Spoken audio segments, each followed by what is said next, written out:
নির্যাতিতার ফাঁসি হোক, নির্যাতিতার বিরুদ্ধে যে অত্যাচার করেছে তার ফাঁসি হোক। নির্যাতিতার না, সরি, এটা আমার মুখ দিয়ে ভুল বেরিয়েছে, এটা আমি উল্টো করছি, নির্যাতিতার মানে ধর্ষিতাদের ফাঁসি হোক। পুলিশ মন্ত্রী, মুখ্যমন্ত্রী এবং স্বাস্থ্যমন্ত্রী সবই কিন্তু মানে অরণ্যদেবের মতো একসঙ্গে অনেক কিছু চালাতে পারেন।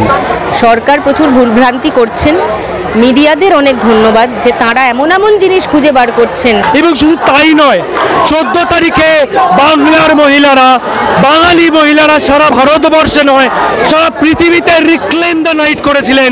সেই দিন দুর্গাপুরে একজন, বর্ধমানে একজন মহিলা ধর্ষিতা হন এবং তিনি নিহত হন।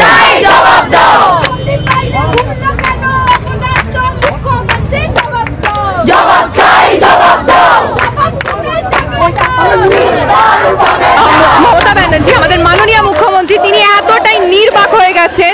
তিনি যে নেমেছেন পথে কার বিরুদ্ধে, কার বিরুদ্ধে?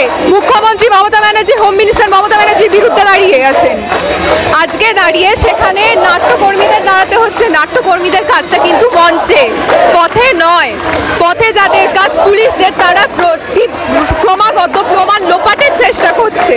এটা ঠিক হচ্ছে না, এটা ঠিক হবে না। আজকে মহিলাদের যদি নিরাপত্তা আনতে হয় তাহলে জাস্টিসের সাথে সাথে কিন্তু প্রচণ্ড রকমভাবে পলিটিক্যাল সিস্টেমের একটা পরিবর্তন চাই। আর আমাদের প্রতিবাদের যে উচ্চতা, সেই প্রতিবাদ কিন্তু আমাদের চালিয়ে যেতে হবে। আমাদের আর কিছু দাবি নেই। যারা দোষী, যতজন দোষী তাদেরকে বের করা, তাদেরকে ফাঁসি দেওয়া, পারলে জনতার হাতে দেওয়া, জনতা মহিলাদের হাতে দেওয়া। মহিলারা এক্সাম্পল দিয়ে দেখাবে যে কি করতে পারে। তারপরে আর যারা আছে, পরে যারা আছে, এরকম আর ফার্দার হয়তো ভয় পাবে করার জন্য। মানে এক্সাম্পল শুড বি শোন। আমরা এখানে বাংলা থিয়েটার, আদতে বলতে গেলে কলকাতা থিয়েটারের পার্শ্ববর্তী অঞ্চল থেকে লোকজনেরা এসেছি। আজকে আরজি করে যে মর্মান্তিক ঘটনা ঘটেছে সেই ঘটনার প্রতিবাদে, এবং শুধুমাত্র এই ঘটনার প্রতিবাদে নয়, এই ঘটনাকে নিয়মিতভাবে অসম্ভব প্রি প্ল্যান্ড ওয়েতে যে ধামাচাপা দেওয়ার চেষ্টা, সেটা শুধু 2024-এ নয়, 2020 সালে একজন মারা যান, একজন মহিলা এই হাসপাতালে মারা যান, সুইসাইড বলে চালানো হয়। 2022 সালে একজন চিকিৎসক মারা যান, সুইসাইড বলে চালানো হয়। তারপরে 2022 বা 23-এ একজন রোগীও মারা যান, সেটাও নাকি সুইসাইড বলে চালানো হয়।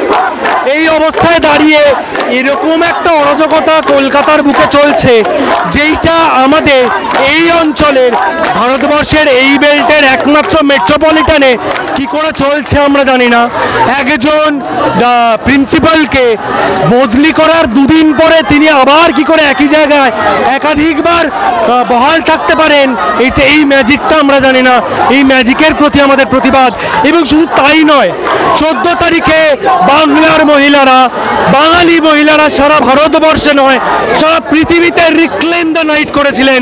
সেই দিন দুর্গাপুরে একজন, বর্ধমানে একজন মহিলা ধর্ষিতা হন এবং তিনি নিহত হন। 14 তারিখে যেটা হয়, 14 তারিখে রিক্লেম দ্য নাইট, মহিলাদের কোলে একাধিক পুরুষেরা মদ্যপান করে রাস্তাটাকে একটা বার আর ডিস্কোথেক বানিয়ে দেন। এইটার বিরুদ্ধে আজকের আমাদের মিছিল। এইটার বিরুদ্ধে এই পুরুষতান্ত্রিকতা, এই পাওয়ার প্লে এবং এই কনস্ট্যান্ট পাওয়ার প্লের যে প্র্যাকটিস, তার বিরুদ্ধে আমাদের মিছিল এবং আমাদের অবস্থান এবং আমাদের দাবি। গতকাল এই সময় আমরা যখন টিভি খুলেছিলাম, ফেসবুক খুলেছিলাম, উত্তরাখণ্ডে একজন মহিলা ধর্ষিতা হয়েছিলেন। আমরা জানি না এই সময় যখন এই মিছিল চলছে, এত মানুষ যখন কথা বলছে, বাংলার বুকে, কলকাতার বুকে কোনো মহিলা নির্যাতিতা হচ্ছেন কিনা, কোনো পুরুষ নির্যাতিতা হচ্ছেন কিনা, যারা জেন্ডার বাইনারির মধ্যে পড়েন না তারাও নির্যাতিত হচ্ছেন কিনা আমরা জানি না। তাই এই মিছিলের, এই অবস্থানের, এই বিক্ষোভের মূল স্লোগান লক্ষ্মীবাইয়ের কসম খাও, অধিকার ছিনিয়ে নাও, প্রীতিলতার কসম খাও, অধিকার ছিনিয়ে নাও, ইসরাত বানোর কসম খাও, অধিকার ছিনিয়ে নাও। রাত্রিরে আমাদেরকে কেন নামতে হচ্ছে? এটা তো আমাদের কাজ নয়। সবাই জানে কেন নামতে হচ্ছে। নামার কথা ছিল না, আমার হয়তো অভিনয় করার কথা, ডাক্তারদের ডাক্তারি করার কথা, কিন্তু সবাই কাজকর্ম ছেড়ে রাস্তায় নেমেছে কারণ দেওয়ালে পিঠ থেকে গেছে। সরকারের পদক্ষেপগুলো নিয়ে সরকার প্রচুর ভুলভ্রান্তি করছেন। মিডিয়াদের অনেক ধন্যবাদ যে তারা এমন এমন জিনিস খুঁজে বার করছেন যে সরকারকেও তাদের চটজলদি নেওয়া সিদ্ধান্ত পাল্টাতে হচ্ছে। প্রথম থেকে অনেক কিছু কভার করবার চেষ্টা হয়েছে, সেই জন্যই বারবার মনে হচ্ছে এটা ছোট ঘটনা নয়, এটা শুধুই একজন ধর্ষক পুরুষের ধর্ষক কামকে চরিতার্থ করার কাণ্ড নয়, এর মধ্যে আরও অনেক কিছু আছে, সেগুলো সব খুঁড়ে খুঁড়ে বার করা হোক, আমরা এর শেষ দেখে ছাড়ব। এটা একেবারেই মানে ব্যতিক্রমী নামা। এরকম পথে নেমেছে সাংস্কৃতিক কর্মীরা লাস্ট কবে ভেবে বলুন তো? এই ধরনের ঘটনা নক্কারজনক, ব্রুটাল একটা মার্ডার, কিলিং, এত কম বয়সী একজন সম্ভাবনাময়ী ডাক্তারকে, ঘটনা তো ঘটেনি, অন্য ধরনের ঘটনা ঘটে গেছে, চিকিৎসকদের ক্ষেত্রে তো ঘটেনি। তো সেক্ষেত্রে আমাদের কী করা উচিত? যারা সংস্কৃতির লোক আছে, রংচং মেখে গেলেই অভিনয় করবো তা তো নয়। সমাজে যা যা ঘটে তার অভিঘাত তো আমাদের উপরে পড়ে, তার ফলে রাস্তায় নামা এবং প্রকৃত যারা দোষী তাদের শাস্তির দাবি করা, তাদের বিচারের দাবি করা, ন্যায় বিচারের দাবি করা এবং সঠিক লোকটাকে কিন্তু নির্দিষ্ট করে বিচার করতে হবে। ধুমধাম করে একে ধরে চড়িয়ে দিলাম শুলে তা নয়। এবং যারা সত্যি সত্যি প্রশাসন চালাতে ব্যর্থ হচ্ছে, ছেড়ে দিন, চালাচ্ছেন কেন? আপনি ব্যর্থ বোঝাইতে যাচ্ছে, সব জায়গায় ব্যর্থ।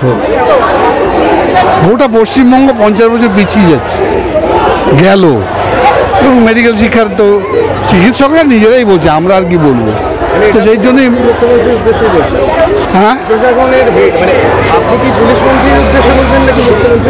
পুলিশ মন্ত্রী, মুখ্যমন্ত্রী এবং স্বাস্থ্যমন্ত্রী সবই কিন্তু মানে প্রায় অরণ্যদেবের মতো একসঙ্গে অনেক কিছু চালাতে পারেন। হ্যাঁ, আমি জানি না পিগমি ব্যান্ডার কারা আছে, পিগমি ব্যান্ডার পাশে চারপাশে। তো উনি কার বিচার চাইছেন কালকে শুনলাম, এটা কানের মধ্যে এলো। যখন যা পারছেন বলে দিচ্ছেন, আর ভালো লাগছে না, আর নেওয়াও যাচ্ছে না। না, পশ্চিমবঙ্গের একটা অদ্ভুত সংস্কৃতি আছে, সেই সংস্কৃতির উচ্চতা ছিল, কোথায় নামিয়ে দিলেন। আপনি ছেড়ে দিন রাজনৈতিক দল, এই সিপিএম, কংগ্রেস, তৃণমূল হিসেবে কথা বাদ দিন। পশ্চিমবঙ্গের সাংস্কৃতিক অবস্থা এখন কোথায় এসে দাঁড়িয়েছে একটু কল্পনা করুন। তো যেখানে সাংস্কৃতিক কর্মীরা নামবে না, 100 বার আরও আগে নামা উচিত ছিল। ঘটনা ঘটেছে 6 তারিখ, আমরা নেমেছি 14 তারিখ, 8 দিন পর। সঙ্গে সঙ্গে প্রতিক্রিয়া জানানো উচিত ছিল। আমরা যেমন নেমেছি অন্য জায়গায়, আমাদের একটা অন্য পরিচয় থেকে। শুধুমাত্র সাংস্কৃতিক কর্মী তো আমরা নই, আমরা সোশিও পলিটিক্স, ইকোনমিক্স সবের মধ্যে আমরা যুক্ত আছি। আমি থিয়েটার কর্মী হিসেবে এসেছি, এটাই দরকার, এই মুহূর্তে দরকার। আরও বেশি বেশি লোকেরা, মানে এখনও যারা আমার বন্ধুবান্ধবরা বসে আছেন বাড়িতে, তাদের কাছে অনুরোধ করব, আপনারাও করবেন, আসুন সকল মিলে রাস্তায় নামি, বিচারের দাবি করি, ন্যায় বিচারের দাবি করি।